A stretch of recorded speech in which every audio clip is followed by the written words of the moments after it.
Well, we made our Brantford area a better place with what's going on with peace and diversity. We made a cleaner place on the outside with, of course, the Grand River cleanup coming up. And now we're going to make it a little cleaner on the inside. It's Wednesday. Sid Bolton's with us. And I love this. This is amazing. It's old technology, but it looks really good, doesn't it? Yeah. Old cartridges. It leads us into what you've got going. Yeah, well, this Saturday is our 5th annual spring cleanup at the Personal Computer Museum. I can't believe we've been doing this for 5 years now.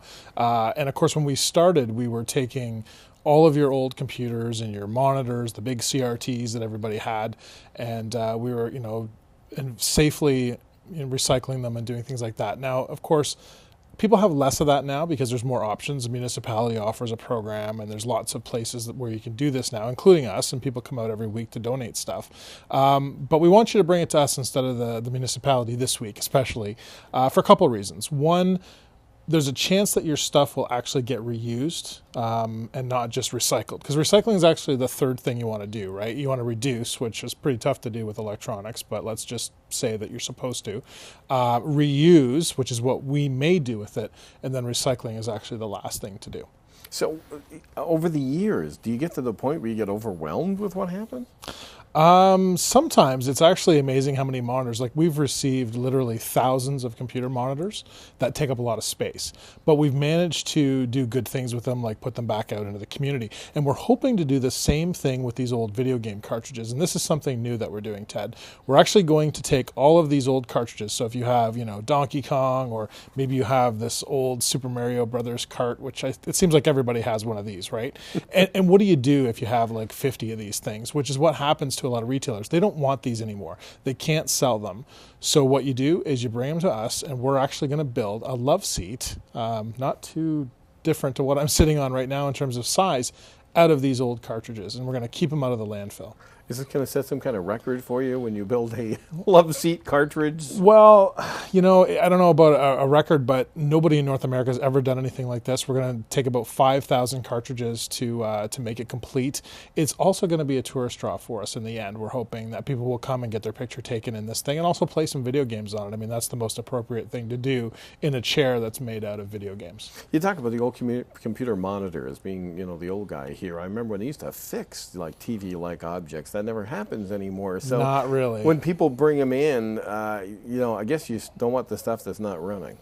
Actually, we'll take the stuff that's not running. Really? That's fine. Yeah, absolutely. And it doesn't matter what it is. We've actually expanded our recycling program. We'll take anything that has a wire. So if you have a cell phone, you have anything else, then and there you go. There's what the chair is going to look like when we're done. At least that's a model of it, anyways. That's what we're hoping it will look like in the end. So, but on the recycling side, yeah, we take anything, working or not, as long as it has a wire in it, we'll take it. And of course, the video games, you'll have that chance to get in that chair. We're even offering tax receipts for people if you donate 10 or more cartridges. So it's a really win-win situation. Are you going to patent this before somebody comes up with the idea of maybe mass marketing a video game chair made of video games? No, I just hope we get enough cartridges quickly enough to get it actually built. And so we want people to bring us their stuff.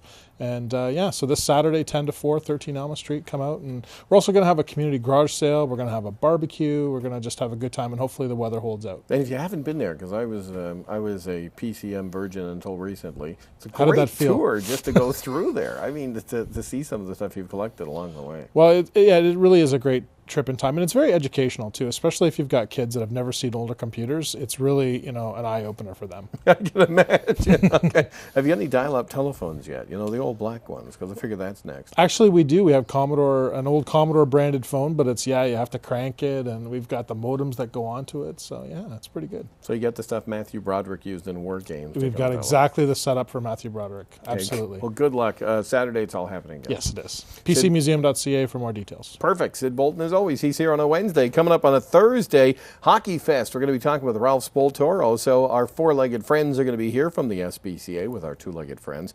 And if your life doesn't come under the heading of peak performance, be here on a Thursday. Mark Gaylord's going to be our guest. He'll have some insight. So thanks for joining us here on a Wednesday. Get out there and make it a happy day for a fabulous cause. And don't forget, as always, we thank you for being with us, and we thank you for doing it inside Brant.